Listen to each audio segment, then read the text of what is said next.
I believe we're scheduled for 1:15. So I better start, lest we run out of space here. The people elbowing their ways to find a seat. I'm not so sure about my introduction now. I mean, I'm going to say, like, I'm the Reverend Stephen Cole. I'm a professor here at the... Wait, is there anybody who doesn't know that here? Maybe the vast multitudes online watching live streamed and on to posterity as this is captured as a video. We'll need to know that I teach religion and philosophy at the college here. I was a pastor for 22 years after graduating from the theological school upstairs here. But my primary claim here to be speaking today on the subject to which I will address myself is that I've been a fan of the new philosophy and the Swedenborg Scientific Association for many years, going back to my college days, as a matter of fact. I've been a member for a long time and have been on the board for, 15 to 20 years now, I guess.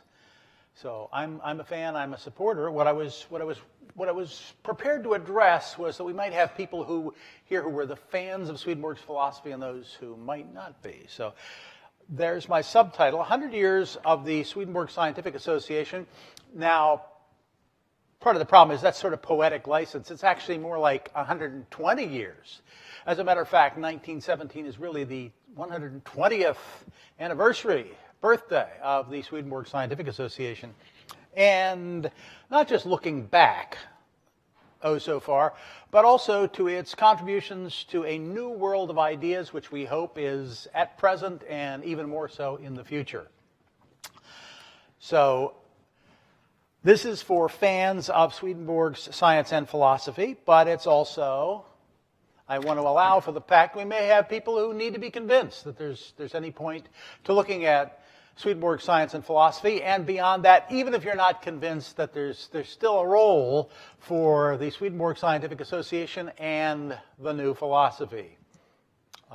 So, both of those prongs. Now, I said 100 years... and maybe stretch that to 120, but as if that's not enough to try to cover, I'm going to go back 300 years.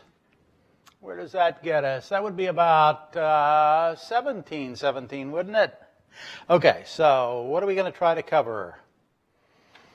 The prehistory of the Swedenborg Scientific Association, Part 1. Swedenborg himself. How can you have a Swedenborg Scientific Association without a Swedenborg? And then 2, after Swedenborg, but before the Swedenborg Scientific Association itself got rolling. That's most of the 19th century. I'm not going to say a lot about that, but I do want to touch on it. It's the backdrop. And then on to the founding of the Swedenborg Scientific Association. Note, SSA is here representing the Swedenborg Scientific Association, not to be mistaken for the Social Security Administration. If you want to talk on that, you better go someplace else. An interlude. This is the pitch for what's interesting about the science and philosophy, and then on to a brief sketch of early work of the Swedenborg Scientific Association, and a brief look at what's been happening in the more recent history, what might be happening now, and on into the future. That's our roadmap for the presentation overall. Okay, back then to the prehistory that deals with Swedenborg. So, Swedenborg lived from 1688 to 1772. It looks like I may have gotten my dates here wrong because...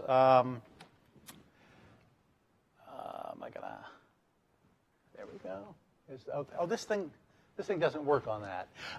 At the end there, it says 1771. And that's the year Swedenborg published the last theological work, The True Christian Religion.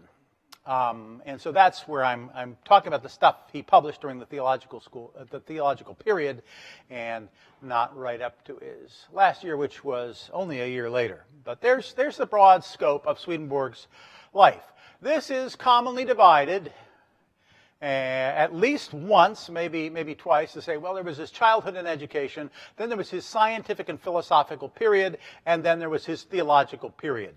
And sometimes people will speak about an intermediate period, which runs from 1745 to 1748 or 49. He started writing the Arcana Celestia in 1748 at the end of the year, and he published it in 1749. So that's a clear demarcation of the beginning of a theological period. He's doing some theological stuff in between: the worship and love of God, the Index Biblicus, etc. But he never published any of that, so people tend to call that intermediate. When he's preparing, he's ramping up for publishing the theological works. Okay, so getting into Swedenborg's, well, one more note here: scientific, philosophical. That's more a modern distinction. Back in Swedenborg's day, what we would presently call natural scientists were called natural philosophers. So we can try to draw a boundary between science and philosophy and theology, but it's really hard to lay down the line between science and philosophy in this day. Swedenborg wasn't the only one who was blending over from one to the other. And I think I'll note how that shows itself in his works in just a little bit here. One of the first things Swedenborg actually published was Sweden's first scientific journal. Now, again, here's another division we might want to make. There is science and there is technology. And here also, we don't really have a clear boundary. People who did science did technology. People who did technology did science or natural philosophy. Swedenborg was doing both of these kinds of things. A lot of his focus at this point was more on technology. He was an inventor. He was making contraptions for various sorts of things in the mining industry, in the shipping industry, etc. So this is one of the things we get elaborated in this scientific journal. This is also where we find Swedenborg's first little science/philosophical essay. There's a piece of what is called the tremulation in this. And I suspect that hardly anybody, if anybody's going to be able to read at the bottom there, the date on that is 1716. So 301 years ago, Swedenborg launched Sweden's first scientific and technological journal. Well, I'm going to fast forward because Swedenborg is doing similar sorts of things. He's on his day job. His occupation is actually being on the Board of Mines. So he's very much focused on the mining industry, which was Sweden's major industry at the time. That was Sweden's economy, was all about mining. And so Swedenborg not only sits on the Board of Mines, but he writes about it. Now, the first volume of a 3-volume set was called the Principia, or the Principia of Natural Things, the Principles of Natural Things. This was, as I say, the first of 3 volumes of his Opera Mineralia et Philosophica, his mineralogical and philosophical. He says it himself. He's doing both things. And the first volume is much more philosophical, but it does get into the cosmology and the mineralogy even there. But then there's a volume on iron and a volume on copper. And that's very technical and scientific, as we would call it today. So that's what I was talking. That's what I said I would be touching on, how Swedenborg goes from one to the other. So this one begins with a chapter on the means conducing to the true philosophy. What is it to be a true philosopher? And by the time we're done, we're talking about mineralogy and mining and that kind of thing. So from philosophy to science to technology, you could say. And again, I say this part of his life is called his scientific and philosophical, but again, there's a division here where he's looking more at mineralogy and cosmology, and then after this, there is a shift. While he is seeing this massive 3-volume work through the press, he's talking to his publisher about the sad state of the world, the atheism that seems to be growing and is rampant in some quarters, and what are we going to do about this? How can we address this? So he dashes off in the course of about a month a little work, often called The Infinite. I also brought my, I'm kind of a little abashed to wave this around. This is a facsimile of the first volume of the opera, the Principia volume, but it's sad because the real thing is about this tall. It's a very impressive set of volumes. And the picture we have here of Swedenborg, I'm not sure you could call this the only authorized portrait of Swedenborg, but this is the portrait he allows to be printed in the beginning of this volume. So we might suppose this may be what Swedenborg thought he actually looked like. Or he may have just said, oh, well, that's a terrible likeness, but go ahead anyway. Then he published this little thing, and this is an actual first edition of this work. And I don't know if you can read the words infinito, but there it is there. De infinito et causa finale creationis. The infinite and the final cause of creation. Final meaning that which is end-driven, looking towards a goal. And also concerning the mechanism of the operation of the soul and the body, which also might come in handy for later. That he's also talking about that at this point. This is what he's after from this point forward during the balance of his scientific and philosophical era.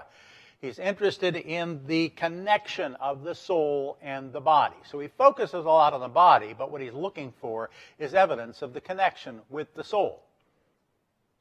But this is just a little, well, he actually, I don't think I even mentioned that. I know I didn't mention that part. A prodromus, which is a fancy Latinate word. I mean, it's actually a Latin word for a forerunner for a rational philosophy. And so he very much, right there on the title page, is saying, this is just anticipating what I hope will come. And one of the first fruits of that, as far as an actual published work, was his so-called economy of the animal kingdom. I have an English translation thereof here from the 19th century, and I have it here more as an illustration of the 19th. Economy of the Animal Kingdom. Unfortunately, two of Swedenborg's major works, that one and the next one that followed, have these. The Animal Kingdom, Zoology. No. Here is the new title on this volume, and you can buy it outside in the Commons there. The Dynamics of the Soul's Domain. It's actually the same translation. It's just reprinted from that, but they put a more user-friendly title at the top. Dynamics, and the next one is called now The Soul's Domain rather than The Animal Kingdom. But that's what he's doing at this point. He publishes the two aforementioned 1734 works, and then in 1740 he publishes the first volume of this Economy of the Animal Kingdom, and then a few years later he's publishing the Animal Kingdom or the Soul's Domain. These are about the human body. First, more general principles, the brain, the blood, the circulatory system, the nervous system, that kind of thing. And then the other one is much more particular. It's going into specific organs of the body because he figures he needs maybe to build from the bottom up, from the particulars to the generals. But before that project is even finished, he has his so-called spiritual crisis. The Lord appears to him and commissions him to a new line of work. Now, if you know the timeline of Swedenborg's life, or if you were paying attention to those numbers up there when I had the years up there, this I like to characterize as Swedenborg's retirement project. He is actually 60 years old before he starts writing the Arcana Celestia. So it's not like Swedenborg spent a decade or two of his life doing science and philosophy, and then spends the rest of his life doing theology, I don't want to say in any way it's an afterthought, but it's like he's had a productive professional career. And as he turns 60, he shifts to publishing the theological works and continues to publish other things. One of the earliest things Swedenborg wrote and published was a method for finding the longitude. And if you know about the big longitude problem, that's great, and you'll understand why that was important. And if you don't know, I'm not going to explain it today. If nothing else, I can point you to an article where, in the New Philosophy, by my grandmother, Wertha Pendleton Cole, who explains what Swedenborg's method was and why it was an important issue in his day. Enough said on that. Other than the fact I wanted to point out, he continued to try to republish this thing and put it before the public as late as 1769, 3 years before he died, 2 years before the True Christian Religion, long into 20 years into his career of publishing theological works. He's still publishing his own stuff, little bits and pieces, no major works, but his work on finding longitude, he's still trying to get people interested. So he never lets up on his scientific and philosophical interests. He just sort of he lets up some, but he never gives up on them. It's always part of his thinking and his life. Okay, that was the Swedenborg part. So when did Swedenborg do scientific and philosophical stuff? He did it up until at least 1745 in his life. So that's where this stuff that people are interested in, these kind of things, that's what they're looking at. Yes? I'll take questions now. I'll take questions later, anytime you like.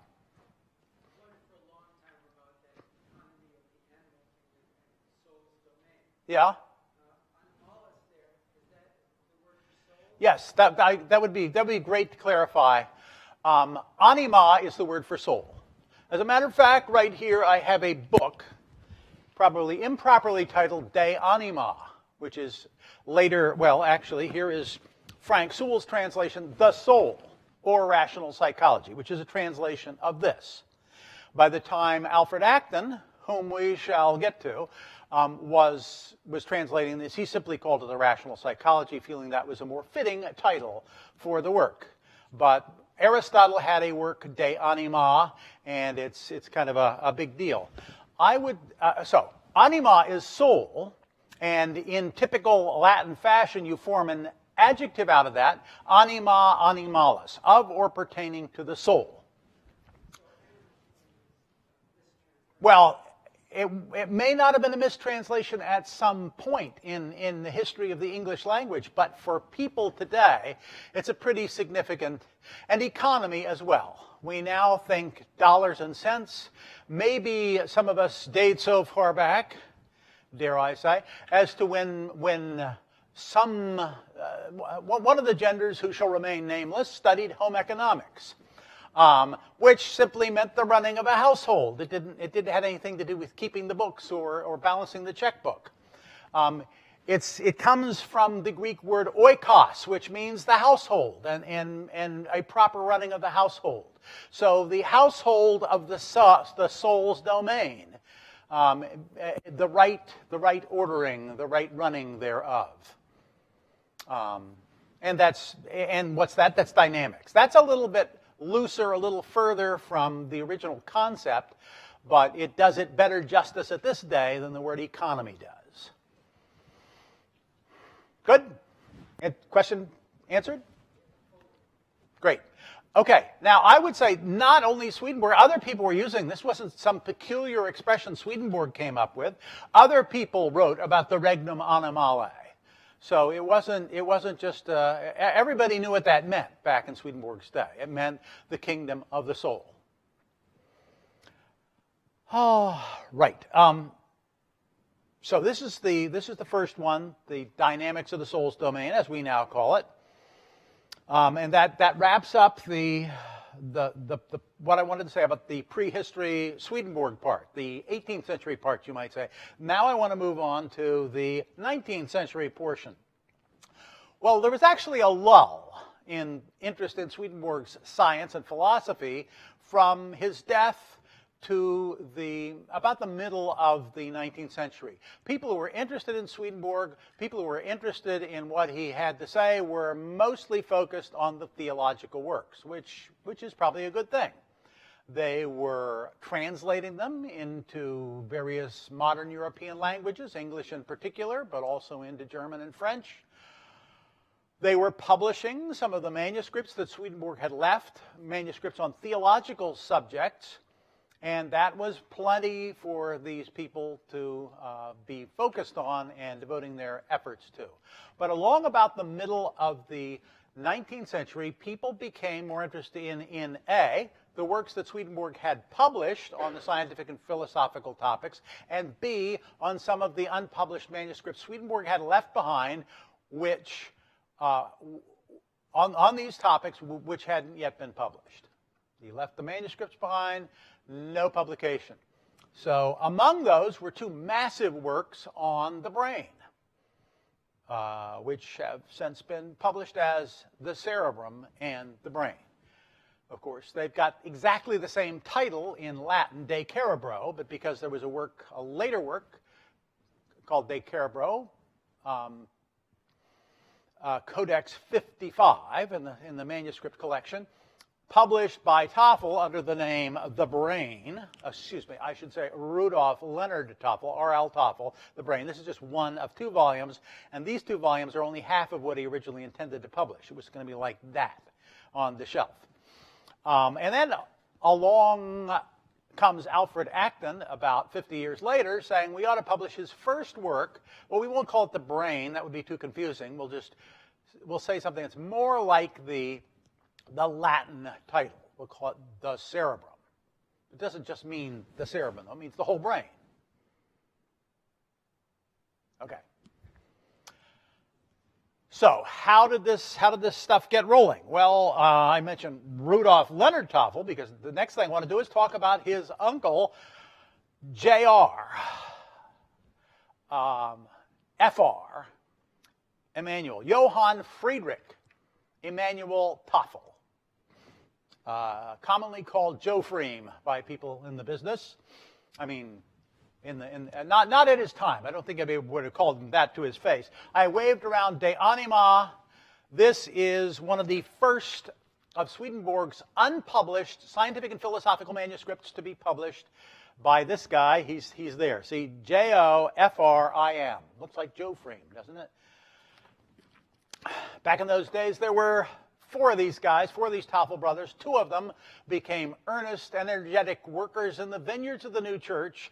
Joe Freem and his brother Leonard, who came over to this country. Two of Leonard's sons, Rudolf Leonard Toffel and Louis Hermann Toffel, became founders of the academy. You can find their names on the charter.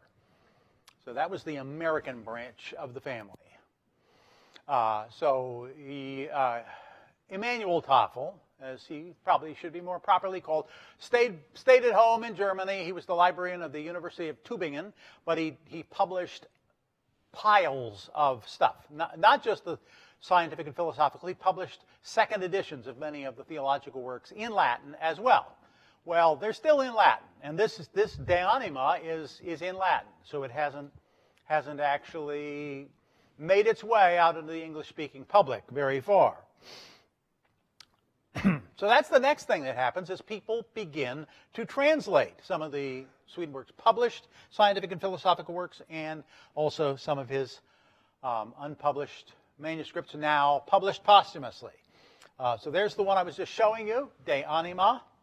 And now we come to one of the first translators of this sorts of works, James John Garth Wilkinson. Sounds like it ought to be an A.A. Milne poem or something, doesn't it? He was very well connected. He knew everybody who was somebody, not only in England, but he corresponded with Emerson and William James and these kinds of people. So what did he do? He did things like, I already waved this one around, The Economy of the Animal Kingdom. Wait a minute, that's a Clissold. The Animal Kingdom is the Wilkinson one, or the Soul's Domain, and this is also Clissold, I think, the Principia from 1840. Where did the title page? It doesn't matter. 1849, I think, is the first English, 1846, first English translation of the Principia. So these guys, middle of the 19th century, are beginning to be interested in Swedenborg's scientific ideas, his philosophical ideas, and doing some work on it, publishing them in English. So that sort of sets the stage for the founding of the Swedenborg Scientific Association. Late 19th century, 1897. There is a group in Chicago studying these works. They call themselves the Principia Club. And they began to see the need to have an organization for promoting these things, for studying these things, for doing ongoing publication of Swedenborg's work. So this is getting more organized in this department than anybody has been to this point. First president was the Reverend Frank Sewell. Anybody know anything about him? He was a prominent convention minister, and the fact that he was a convention minister is a point I want to get back to. But you have heard his name within the last 5 or 10 minutes, because I said the first translation of the rational psychology, actually called The Soul, is Frank Sewell's translation. How did you not all remember precisely that was the guy? That's the guy. So that's the book as published by him, and it's got a lengthy introduction. He writes about Swedenborg and how Kant stole all kinds of ideas from Swedenborg. Maybe I shouldn't say that for posterity, but the relationship of Immanuel Kant's ideas to those of Swedenborg, and he touches on that in the beginning of the introduction to this book. So prominent in convention, he was the pastor of the National Church in Washington, D.C. He was invited to speak before Congress. So he was a big deal in his time. And he's also, you've seen his name, whether you realize it or not, most people in the general church have seen his name when they sing the Easter hymn, Morn of Joy and Morn of Praise. He was also a hymn writer. So he wrote words and music for that hymn. Anyway, I could go on about the liturgical side of Frank Sewell as well, but that's not our present topic. He's a fascinating fellow. Well, what is important about this? Why would people be interested in Swedenborg's this period of Swedenborg's life? Here's where the interlude comes, and I've got a lot of slides here. So, looking at Swedenborg's life and looking how things fit together, here we go with the numbers again. I've got a question mark because I'm talking about what came before Swedenborg. What's he looking at himself? So here we have the young Swedenborg, and the question is, some New Church people think that basically Swedenborg wrote the theological works, and before that he was sort of a theological tabula rasa, a blank slate, to use John Locke's expression. For, we know nothing, we're completely empty, ignorant. And Swedenborg knows nothing about this stuff, and all of a sudden the Lord commissions him in 1749. Away he goes. It's almost like automatic writing or something. So there's that. Then we get to the idea that, okay, he's a blank slate, and then you get the theological works, and then he switches over to writing about theology. Or is Swedenborg's pre-theological, scientific and philosophical work, is that informed by things that went before him? Like other philosophers, like other scientists. Was he looking at this stuff? And the answer to that is very easy. It's clear that he was drawing on lots of what had gone before him. But I've still got a blue arrow and a red arrow. But let's talk about the first scenario here. maybe people who are fans of Swedenborg's theological works don't care about what went before.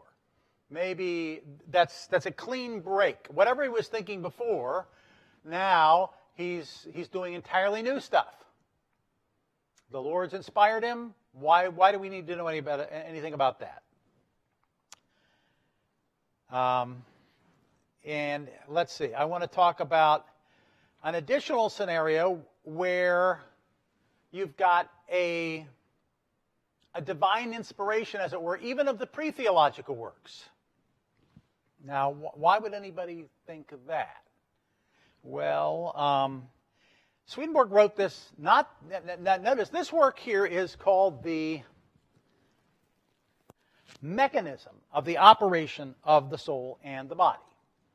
Mechanism is in the title, and soul and body. This work is, well, this is strangely the title page, or the lack of the title page, of the shortest work of the 18 published works of the theological works. And I'm going to give you a close-up on the title there. Can you see that now? I mean, it's Latin, so you probably can't piece it out anyway. De commercio animae et corporis. The commerce of the soul and the body, sometimes called the intercourse of the soul and the body, simply sometimes influx. And that is to be either by physical influx, or by spiritual influx, or by pre-established harmony. So there's three choices here. And here is a more modern cover for this same work. All right, so in this work, Swedenborg, at the end, this is the last passage in the work, number 20, and we're already at the end. I was once asked how, from a philosopher, I became a theologian, and I answered in the same way that fishermen were made disciples and apostles by the Lord, and that I also, from early youth, had been a spiritual fisherman. On hearing this, the inquirer asked, "What is a spiritual fisherman?" I replied that a fisherman, in the spiritual sense of the word, signifies a man who investigates and teaches, get this, natural truths, and afterwards spiritual truths rationally. Let's do that again. We got the fisherman. In the spiritual sense of the word, signifies a man who investigates and teaches natural truths, and afterwards spiritual truths rationally. So some people have actually landed on that like a duck on a June bug and said, see, what he was saying before was also the truth. Natural truths. He goes on to truths about the spiritual world and spiritual principles, but here he's doing the truth about natural things. I mean, people have been committed to this idea that he could do no wrong. As a matter of fact, you know the concept of the Immaculate Conception. This is a little risky, but not to be confused with, of course, not to be confused with the virgin birth. Virgin birth is that Jesus was conceived of a virgin. The Immaculate Conception is the idea that St. Anne, who is in Christian tradition the mother of Mary, conceived Mary without sin. Catholic Church teaches Mary was conceived by normal biological means in the womb of her mother, St. Anne, but God acted upon her soul, keeping it immaculate, so that Mary herself, she was the mother of Jesus, but she imparted no evil to him, no hereditary evil. This is directly contrary to New Church doctrine, by the way, because she herself was conceived without sin. And some people, I didn't make this up, some people, I actually kind of partial to it, but I didn't make it up. The idea that there's kind of a parallel with Swedenborg, and some people thinking that somehow Swedenborg could do no wrong, Swedenborg could have no fault in his thinking, even prior to the theological period. But, so that's the one side of the argument, right? Swedenborg was prepared by natural truths. So everything he knew and everything he thought and everything he wrote must be the truth about cosmology and anatomy and all those things. This might go a little overboard. I don't know if I know anybody who subscribes to that theory anymore. Evidence on the other side. I just gave you the canonical passage, ISB 20. Now let's turn to true Christian religion. Swedenborg at the end of the section on creation has a little memorable relation, talking to angels. And they respond, we from our place perceive that you were meditating on the creation of the universe on several occasions. We have considered the same subject. We have not been able to come to any definite conclusion because our ideas were obsessed with the idea of chaos. We have therefore called you from the place where you were, that you might give us the results of your meditation on the subject. I long considered this matter, but in vain, he says. Now that, you can see, I not only got it quoted, but I'm underlining it. But after I was admitted by the Lord into your world, I perceived it is vain to form any conclusion about the creation of the universe unless it is first known that there are two worlds. And it goes on.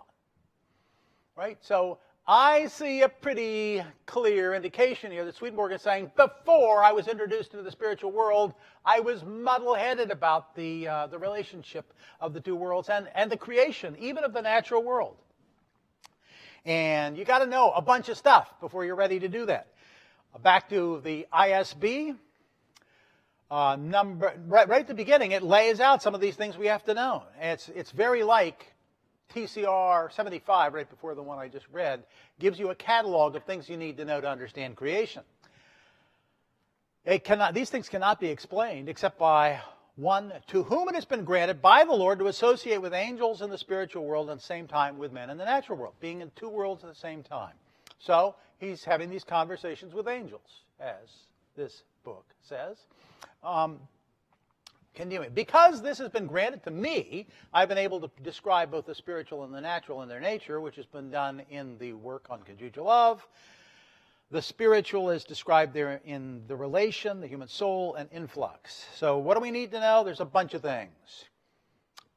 Spiritual influx, two worlds, spiritual world existed, subsists from its sun, the spiritual sun, and so on. There's a list of things you need to know before you can really understand creation.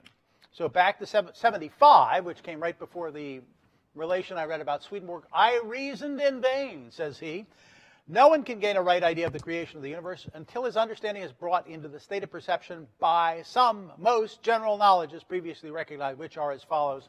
Pretty much the same catalog we were just seeing in ISB 2. There they are, lined up. You can see similar idea. But to know the manner in which this life and wisdom flow in is infinitely above the sphere of human mind. There is no analysis and no abstraction can reach so high. The only representation we can have by way of comparison with the light, and I'm not going to go into the whole thing here. It's just there's your elaboration, and finally we get down to the one sun is within nature, the other above it. Two distinct realms. And Swedenborg didn't fully grasp that any time before he was admitted into the spiritual world. But he does actually talk in this language. He speaks about it in the economy of the animal kingdom. He wasn't really there because he hadn't really experienced both worlds in a conscious way, but he's already seeing that needs to be done, even in the economy of the animal kingdom.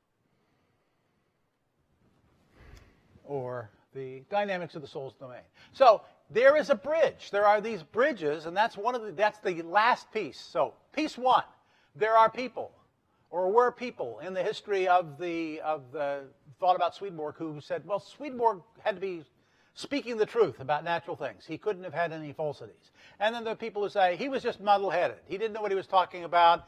We should just focus on the theological works and ignore the stuff that goes before. And here I'm trying to make the argument that it's not an immaculate conception of ideas which are without flaw, but they are important background to understanding some of the things in the theological works. Okay. There are 3 degrees. That's one of the things you got to know.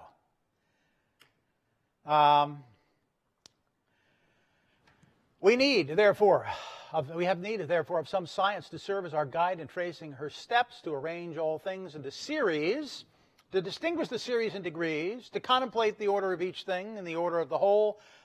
The science which does this I call the science of series and degrees, or the doctrine of order. Divine love and wisdom,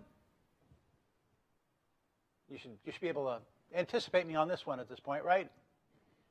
That is also the economy of the animal kingdom, dynamics of the soul's domain. So he's already elaborating the series of degrees, which is one of the things you need to know to understand the creation of the natural world, the relationship of the spiritual and the natural. Okay, back to the interaction between the soul and the body.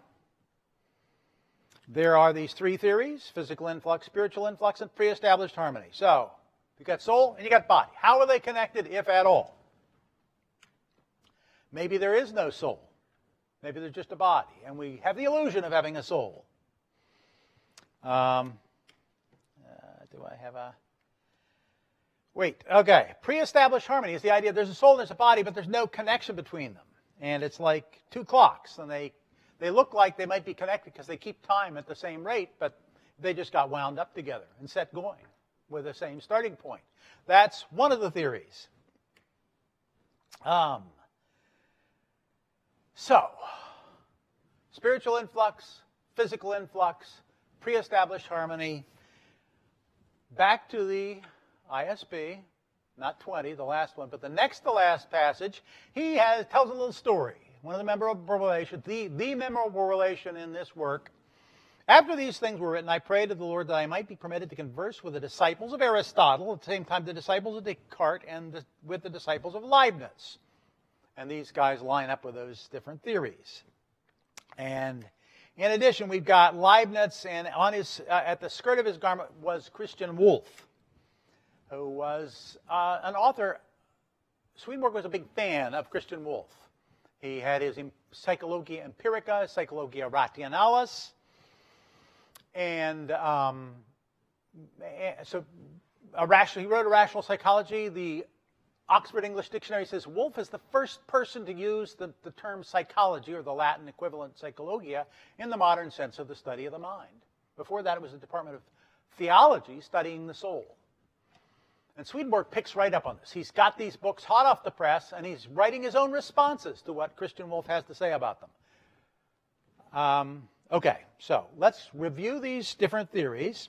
We've got the physical influx idea, that the soul is kind of projection of the body, and Aristotle's the one who was associated with that. Swedenborg said Aristotle, Descartes, and Leibniz.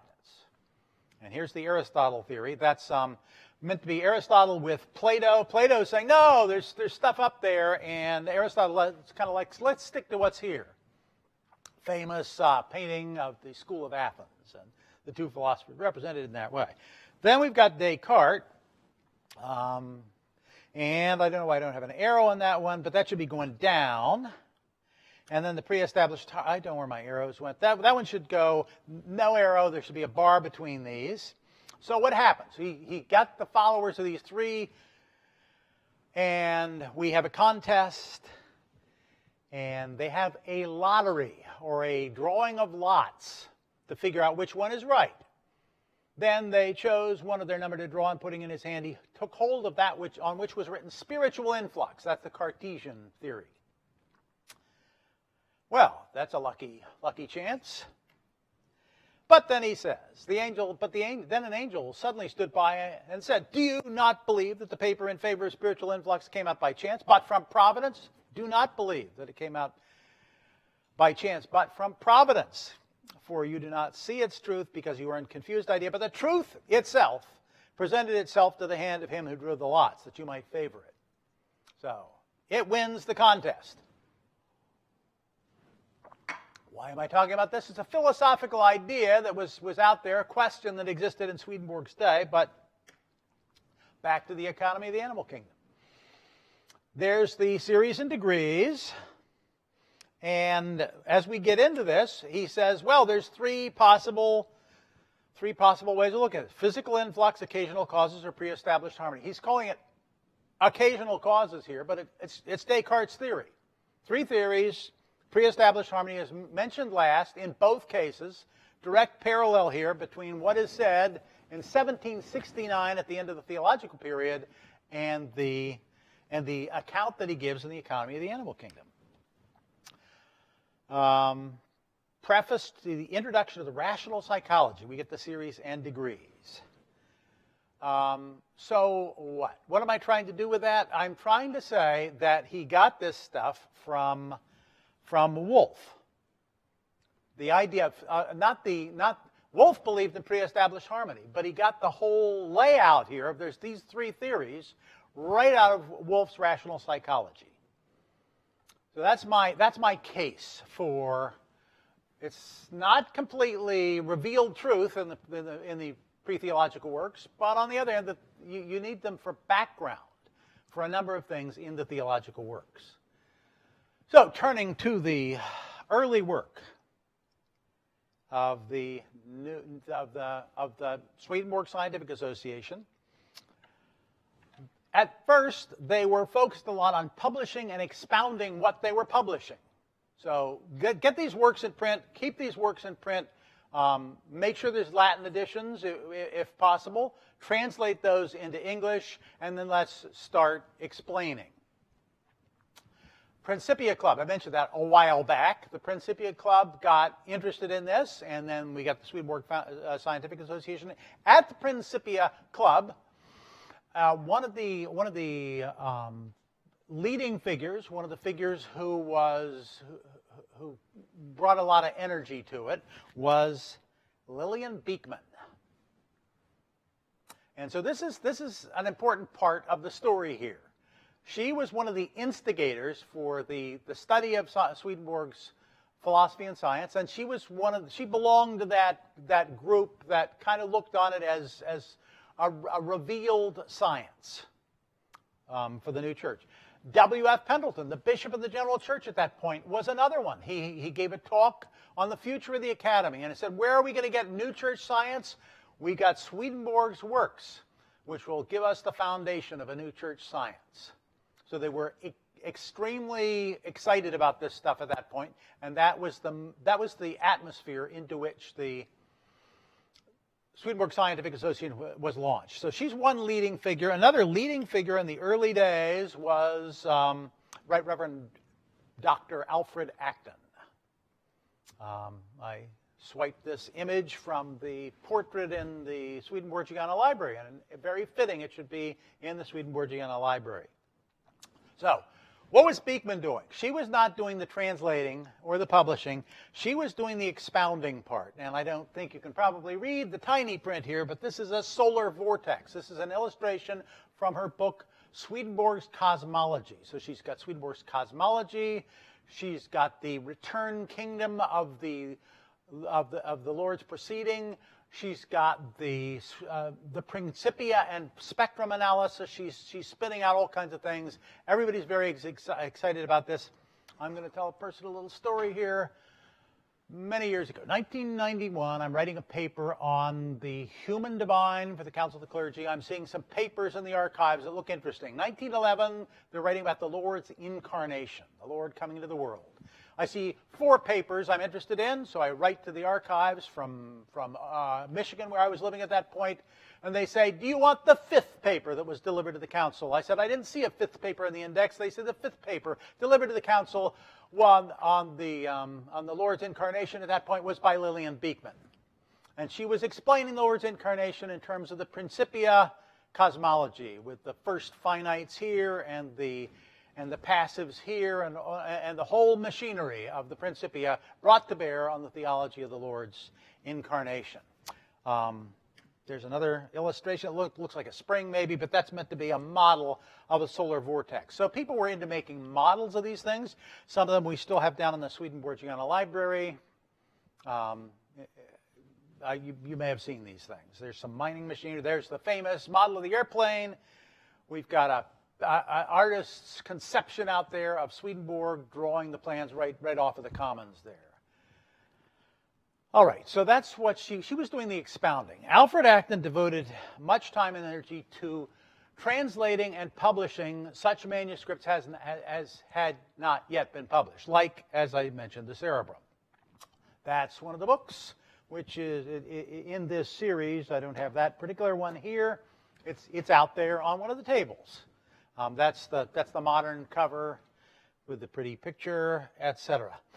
I just want to throw in, these are two major things that they were doing at this point, but I want to go back for a moment and mention Frank Sewell again,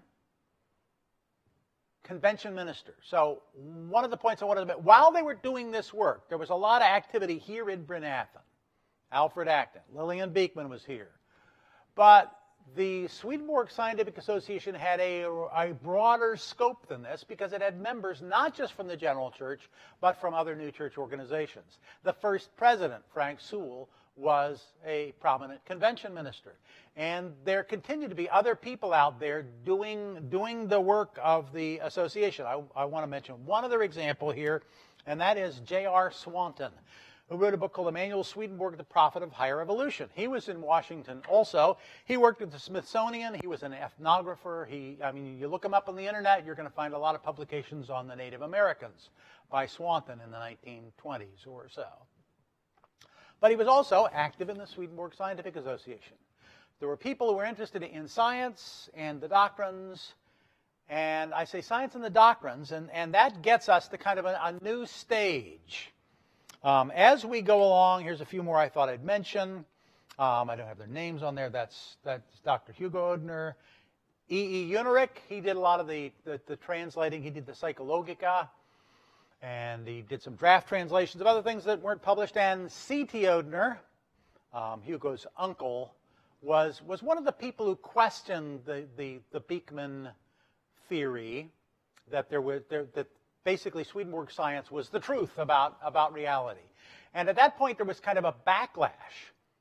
And people say, oh, people didn't like Lillian Beekman because she was a woman. But the real backlash was against the idea of sort of the infallibility of Swedenborg's pre-theological works. And she sort of got swept along with that backlash, and the pendulum, I believe, swung too far the other way. And people say, let's not even talk about those things anymore. They didn't come to a sort of a balance of there's useful things to be said here. And some of these people were still promoting that, the idea of the usefulness, even though they aren't gospel, as it were. So I would, as we come into this new era, I would point out, for instance, this little, I thought I had it here. It's out on the table. Hugo Oedner's Principles of the New Philosophy. So what are they going to be? They're going to be Principia, means conducing to the true philosophy, series and degrees from the economy, that kind of thing. No, that's not what it is. It is doctrinal principles from the published theological works brought to bear on creating a new philosophy. So that's a significant shift in the focus of the Swedenborg Scientific Association and the new philosophy. And so we're coming on towards the present now, finally. And I just wanted to mention a few people. There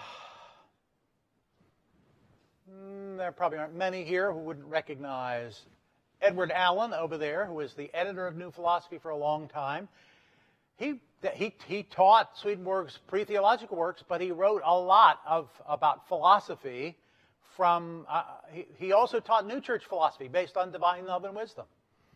So he had irons in both fires, and a lot of what he published in the New Philosophy himself, written by himself and written by others, was not strictly drawn from the pre-theological works. Some of it had nothing to do, no mention of the pre-theological works.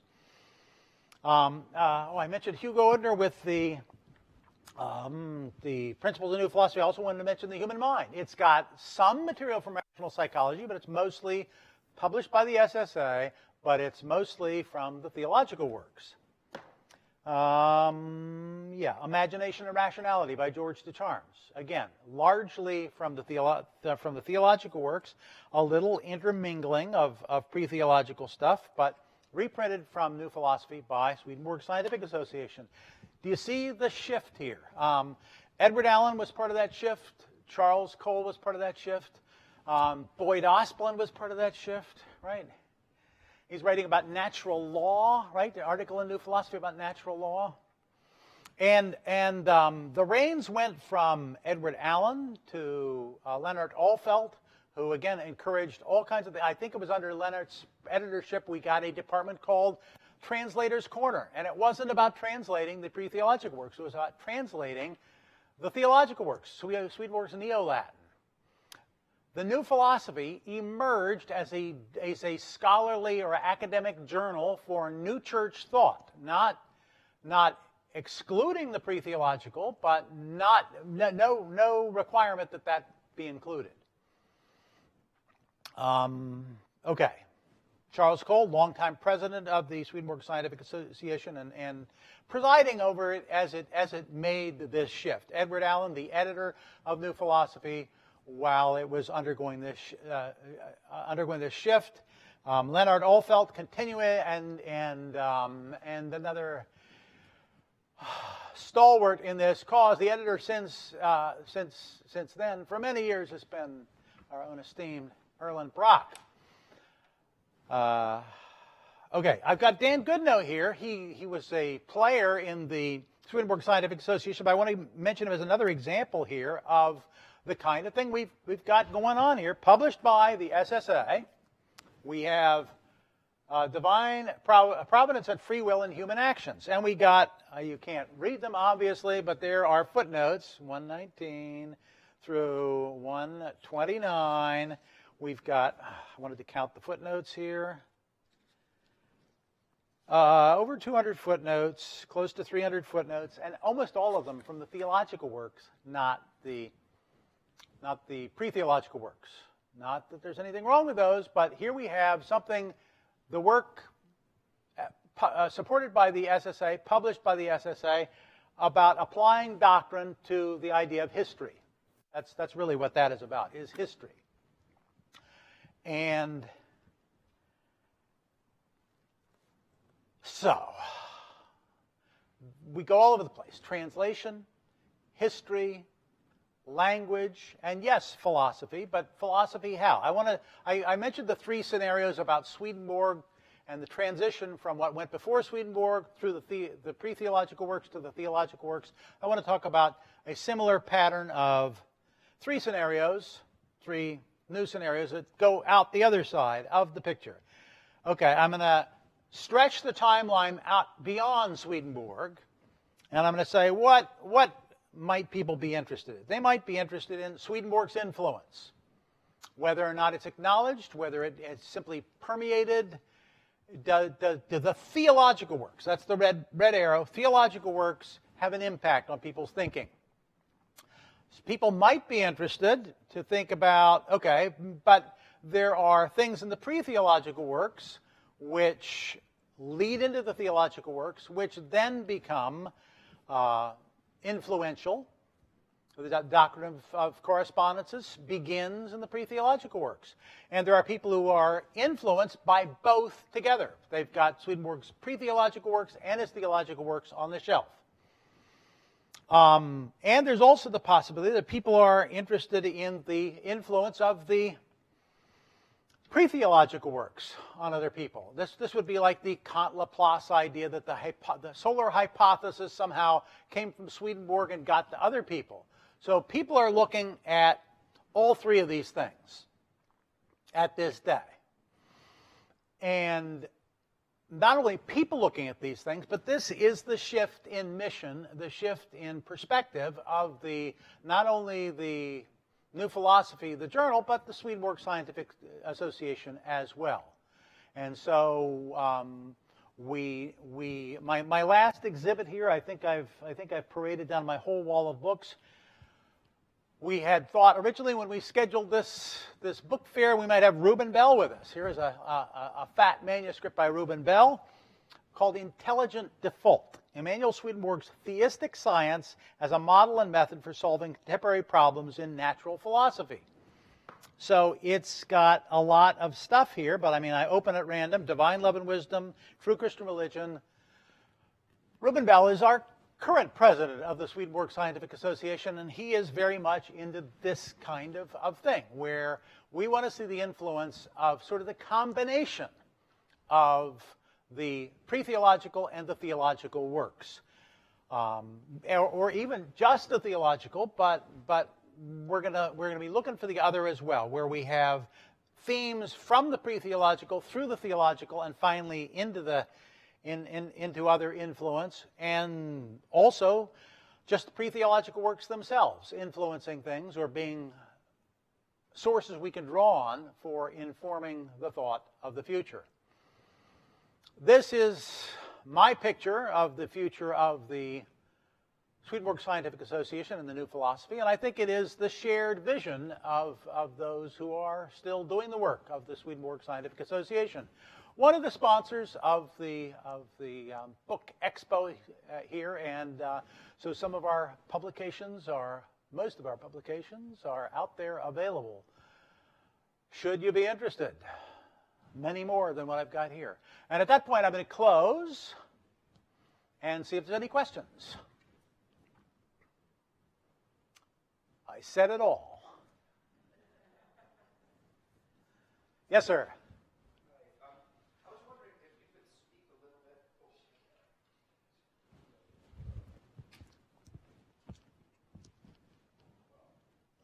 bit. Is this working?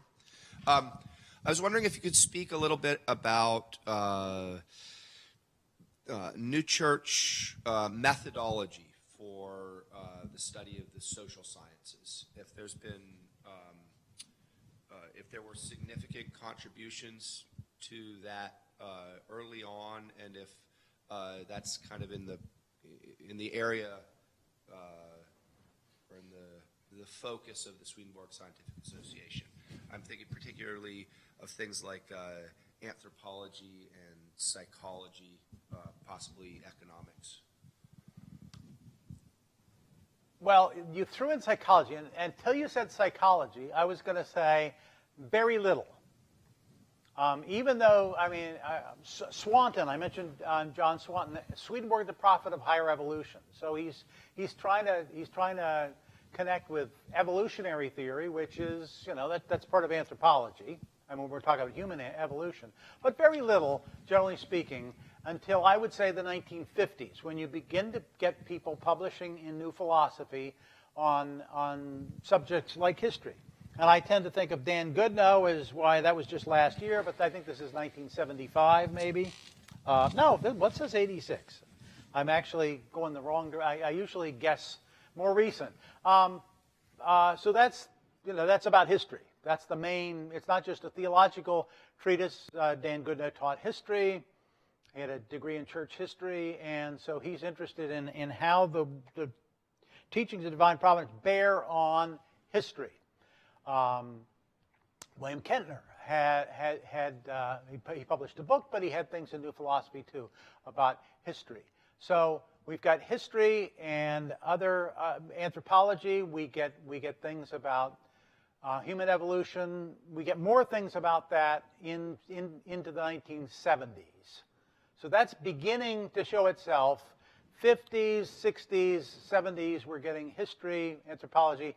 Psychology, we've got stuff going back. We got to talk about human psychology going back to rational psychology, De Anima, Sewell's introduction here, late 19th century. So psychology is sort of a special case amongst the social sciences because it's so directly addressed in some of Swedenborg's works. But other than that, the implications of things, particularly the implications in the theological works, are only begin to be drawn out in the last half century or so. Yes, sir.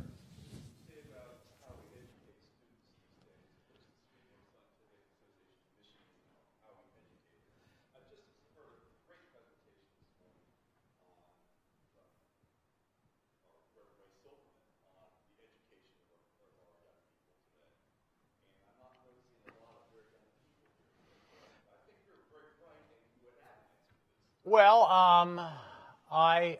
one of the hats I wear is teaching Swedenborg's philosophy. And we don't get big crowds of people teaching, but a number of the students who get exposed to Swedenborg's philosophy said, I had no idea, that kind of thing. And so I don't really have an answer for how to get the word out. There's so many things for young people to be looking at, and I don't know how to get the captive audience to get them to sit still long enough to introduce a lot of these concepts. Yes? I was just thinking how Swedenborg himself was educated, kind of thing. That Well, another little piece, I'm not going to go into great detail on this, but one of the things that set the stage for Swedenborg's education at Uppsala University was what they called the Cartesian controversy. And the Cartesians were against the Aristotelians, and the Aristotelians basically had their science and philosophy wedded to Christian doctrine. And the Cartesians were the modern scientifically minded people who said, let's look at empirical evidence, let's do science this way. And they kind of came to a truce, but the old guard had kind of, the balance went towards them. So this was a struggle in Uppsala right before Swedenborg's time. He would have been aware of the aftermath of that. And my point is that, but in his day, there was a lot of integration of the theology into the science, and he was trying to do the same kind of thing. But it's certainly not part of the modern educational model. It's like, as Stephen Jay Gould would say, these are independent magisteria. Science does its thing, theology does its thing, and you theology people can do your thing over there, but leave us alone, and we'll do our thing over here, and we will leave you alone. And that's the modern outlook, I think, on the relationship of the study of religion and the study of science. And so the kind of world Swedenborg was living in, it was entirely different. And we're making little efforts.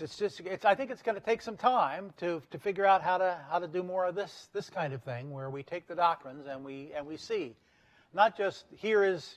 It's not nearly so easy as they thought back in 1901, when they thought, here's new church science ready packaged in Swedenborg's his philosophical works. It ain't that simple. We need to draw principles from the doctrines, some of which got first enunciated in the pre-theological works, and see how they apply to the subjects that we study. So we've got that with history there, and I teach a course also on the human mind. And I use this text, which draws a little bit from the rational psychology, but it's principles from the doctrines that bear on a lot of the modern issues in psychology. Well, I think probably with that, you have a question?